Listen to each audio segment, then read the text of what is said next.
Hello guys, I did talk about movies. And there was one thing in movies that I do not like. Movies with sequel baiting. So this happens in tons of modern movies.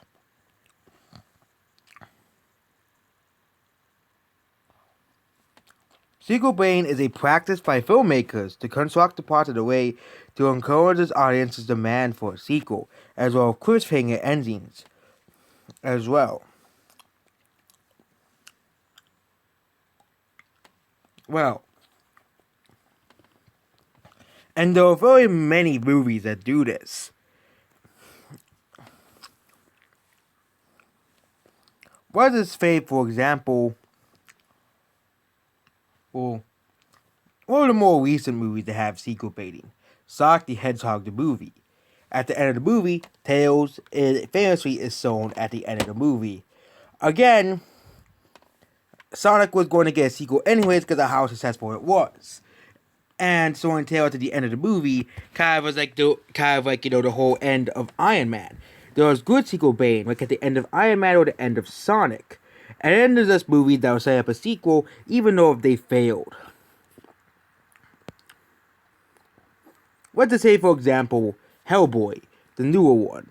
The movie basically sets up a sequel, but there's never going to be a sequel because the movie basically bombed at the box office. But then we have a lot of other movies. A Quiet Place got a sequel. They kind of do a sequel bait at the end of the movie.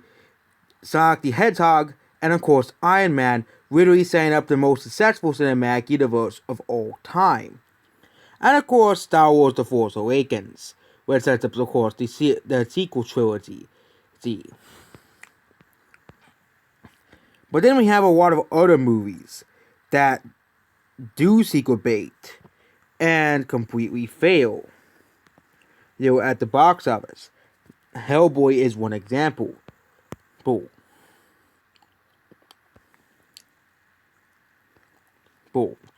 The movie was supposed to get a sequel, but there are many movies to do. Godzilla 1998, The League of Extraordinary Gentlemen, The Mummy 2 resemble Dragon Emperor, The Last Airbender, Green Lantern, Amazing Spider-Man 2, Allegiant, Event Independence Day Resurgence, The Mummy, and Robin Hood. Most of these movies were failures anyways.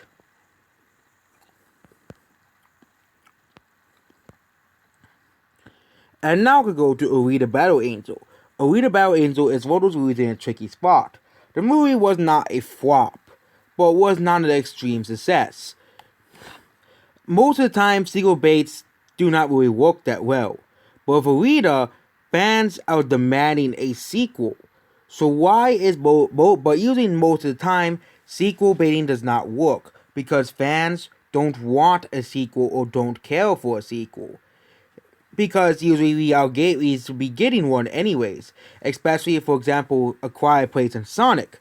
But with those movies set up a sequel, but considering how successful they were, we were expecting one.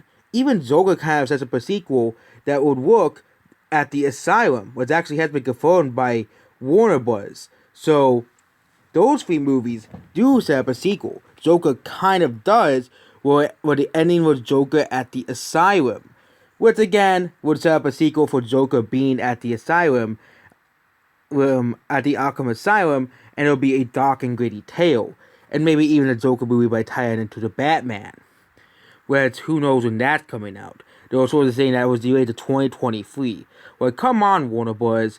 It's the same bad. This is the same bad people who delayed the Lego Movie 2 from 2018 to 2019. So it's not so surprising whatsoever. But then we have to have movies that does sequel bait for absolutely no reason. Because they just want to set up a franchise, but they of course fail. Hellboy is one of them, and various other movies set up for a sequel.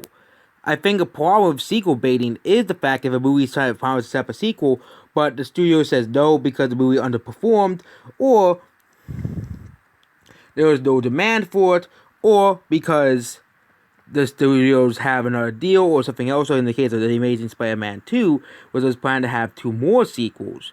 Or, Power Rangers was to set up an entire 5-film series, but the first one was an total and utter failure, so we never got a sequel to it. But then we have of course unnecessary sequels, movies that get sequels 12 to 13 to 14 years after its release. For example, the movie that's coming out today, Spirit Untamed, because this video is filmed on June 4th, Friday. Again, the first Spirit didn't really do too well. Same thing with Blade Runner. Blade Runner got a sequel in 2018. 2013, Blade Runner 2047. But that movie flopped. Basically. Agree. And then there's unnecessary. And then we of course have the Lion King remake sequel. Why are we getting a sequel to the Lion King when the first one didn't really get a theoretical sequel, but the Lion King remake is getting one? And there are many, many more things we can talk about. But sequel baiting is not a bad thing in Hollywood. To do. Lots of companies do this already. Disney does it lots of time. Disney even does it now, where they set up a sequel for movies or put cliffhangers, which basically are supposed to set up a sequel. But then we have those companies that does put out box office failures, but then they expect to hope that the movie was a success, so they can make it into a franchise size as well. So yep, that's basically it about this video. Goodbye.